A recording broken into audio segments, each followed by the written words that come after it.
boxing ring. You talk about them commanding it, keeping the fight where they wanted to, whether it was in the center of the ring or putting them on the ropes because it was jab, jab, jab. And finally, the haymaker to put that drive away. After the touchdown, Lutz to kick it off.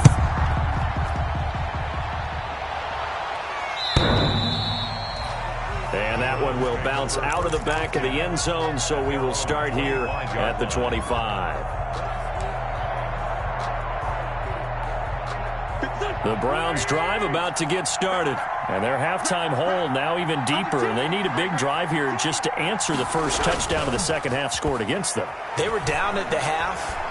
Now, as you mentioned, they're down a little bit bigger, but no time for discouragement. Just got to get back to it, right?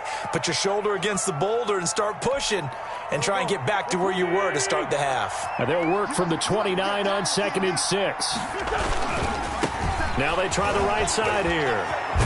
And he goes out right around the 39. It's a first down on a gain of 10. It's a gain of 10. I'm okay with the call there. In fact, I actually like it. I know they're down a couple of scores, but the running game worked in that situation. I would continue to go in that direction. On 1st and 10, here's Wentz. Flushed out right. On Wentz is intercepted yet again. Picked off at the 45.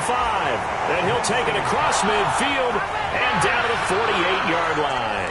He violated a big-time no-no in throwing that pick. Rolling right, throwing across his body. And you know that your dad taught you that in the backyard when you were a tyke. Yep. Don't do it. The problem, every now and then you get away with it. This time, not the case.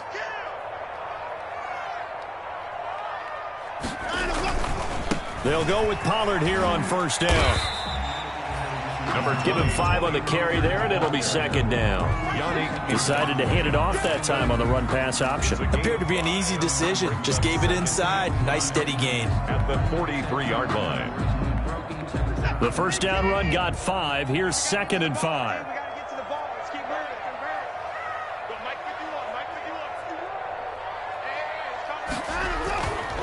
Here's Pollard again. And he's going to take this down close to a first down at the Browns' 37. 6 yards the pickup, and that's a first down. Well, you certainly have to give a little credit here because they are playing this game now at their pace. This is ball-control football, sustained runs, taking their time, and making it work. Line of scrimmage, the 37 on 1st and 10.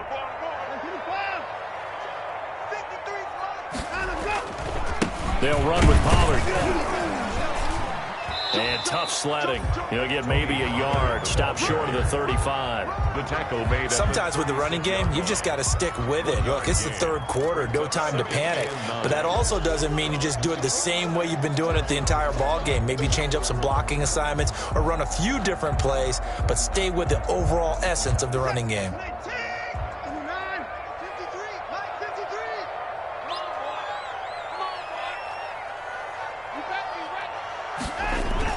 They'll try the air now with Watson.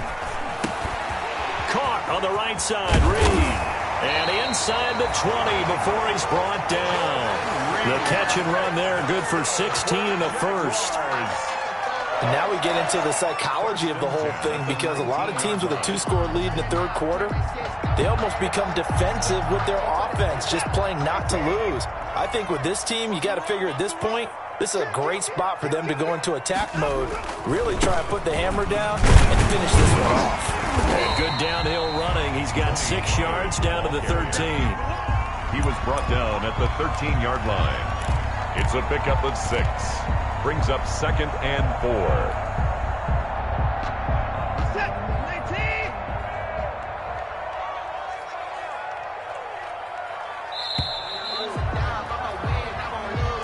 That's the end of the 3rd quarter of play. With the score, Jaguars 24, Browns 10.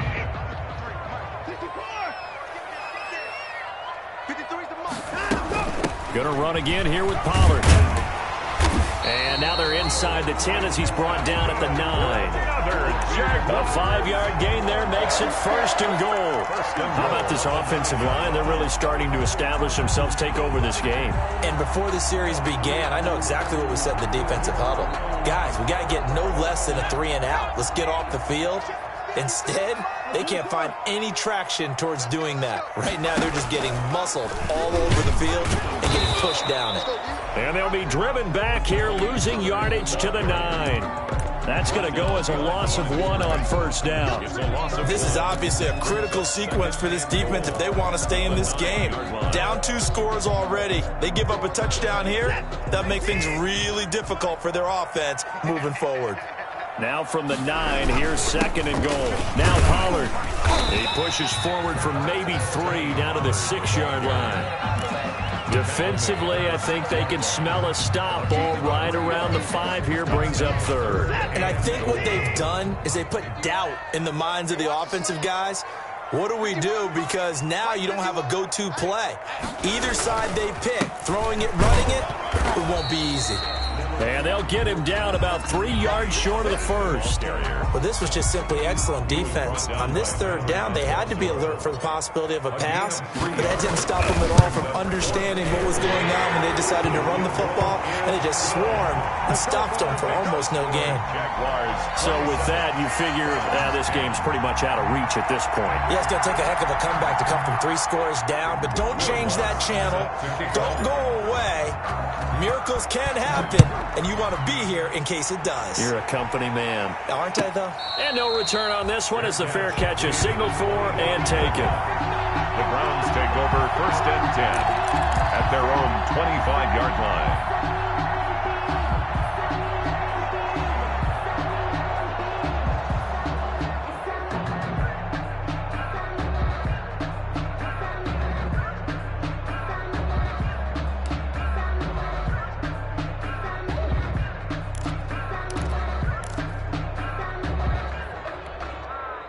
The Browns drive about to get started. And the complexion of this one has really changed a fair amount. That last field goal makes it a 3-score game, so they need points in a hurry with time dwindling in the 4th quarter. Watkins the intended receiver, and that'll bring up 2nd down. As his old brain remembers, when I see 5 wide receivers on the field as a defender, I know the ball's coming out hot. They expected it and got there and popped it free.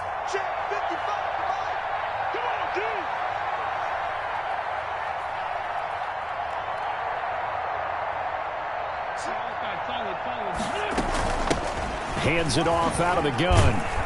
And he's going to be dropped following a pickup of 7 past the 30 to the 32. Well, this play sequence was really kind of called in reverse. Incomplete pass on 1st and 10. Nice run on 2nd and 10 when probably everyone was expecting them to throw the football. Now, if you're the defense, what are they going to do on 3rd down? You're a little off balance. The heavy set out there. 3 tight ends in the formation for 3rd and 3. From the gun, he'll hand this off. And he will have a 1st down here at about the 40. The drive stays alive. A 3rd down gain of 8. Oh, that's one to warm the hearts of all those old school football players, isn't it? Tough, hard, gritty run. Got behind his pads, bowled over a few people. Look at that one, right up the gut. Saw through 3 quarters. No reason to lighten up now. And here's a handoff out of the gun. In on the tackle, Alex Okafor. I know we can't hear what's going on in that huddle right now, but I'll guarantee you at least one offensive lineman is saying, my bad, we simply couldn't move them off the line of scrimmage. We've got to do a better job trying to root those guys out of there. The last run good for 2. Here's 2nd and 8. Now they'll throw it. Wentz. Toward the center of the field, but it's incomplete. At this point in the game, they've got to continue to try anything they can. They're still working at it, even though this one feels like a lost cause. And 8 yards to go. The Browns on 3rd down. They've converted 4 times out of 6. Not bad. This is 3rd and 8. Shotgun now for Wentz. They'll find Everett there, complete. And he'll be brought down right at the 45-yard line. They stop him for only 3 that time, and that'll bring up 4th down. You got the big lead defensively, willing to give them that underneath stuff, right? And this is why you work on your tackling. Tackle them after the catch, inbounds, keep the clock running. Just go ahead and bleed the game out that way. And this is caught. That's Watkins. And they'll get him down as he's inside the 40. No reason not to try it there, and they do indeed convert on 4th. First down, Cleveland. Here a throw taken in by Watkins. And they're going to be set up down around the 15-yard line. Back-to-back receptions for him, and it's another first down. 2 minutes left to play in this football game here on EA Sports. So the Browns in possession of the football here as we get you reset. And let's see what they've come up with offensively after having time to talk it over. That is caught at the 7-yard line. And they corral him just a couple yards shy of the end zone. Another nice gain, 13 yards that time, and another first down.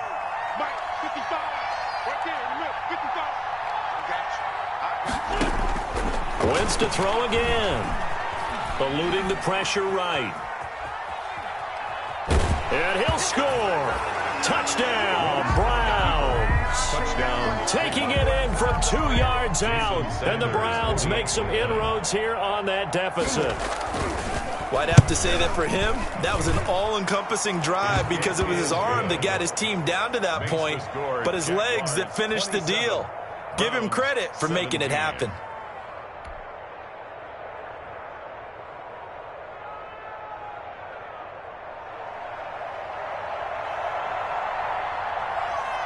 So the lead back down to 10 as things get a little more interesting, and the kick is away. Taken about 7 yards deep. And this will not be returned. It'll come out to the 25. Their own 25-yard line.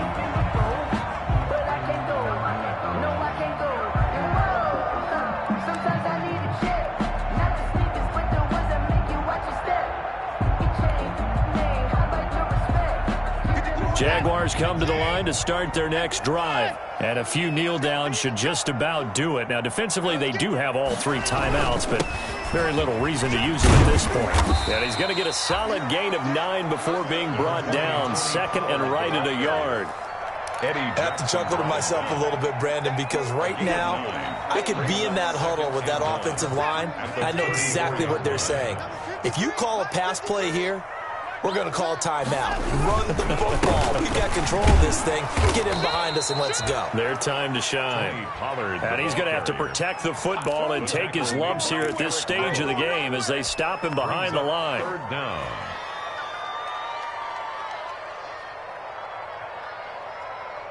A couple extra tight ends in the formation here as they line up 3rd and 2. Trying to run for it with Pollard, and he'll lose yardage. Brought down at the 32. They end up getting stuffed twice after that 9-yard gain back on first down. It's 4th down. And, Charles, I think when the schedule comes out, all teams, no matter where they're predicted to finish, talk about protecting your home turf. They were able to do that here in this one. Similar to a tennis match, right? Not letting them break your serve. That way you hold on to it. They got it done, and they feel very good about that victory. So for the Jaguars, they keep pace in the playoff race as they move to 8-3 on the year. And they'll hit the road next week to take on the Buffalo Bills. Meanwhile, for Cleveland, it's starting to look like it won't be their year as they drop to 5-6. And they'll be on the road next week for a matchup with the Baltimore Ravens. Thanks for tuning in, everybody. Alongside Charles Davis, we thank our entire crew. I'm Brandon Gaudin. This is the NFL on EA Sports.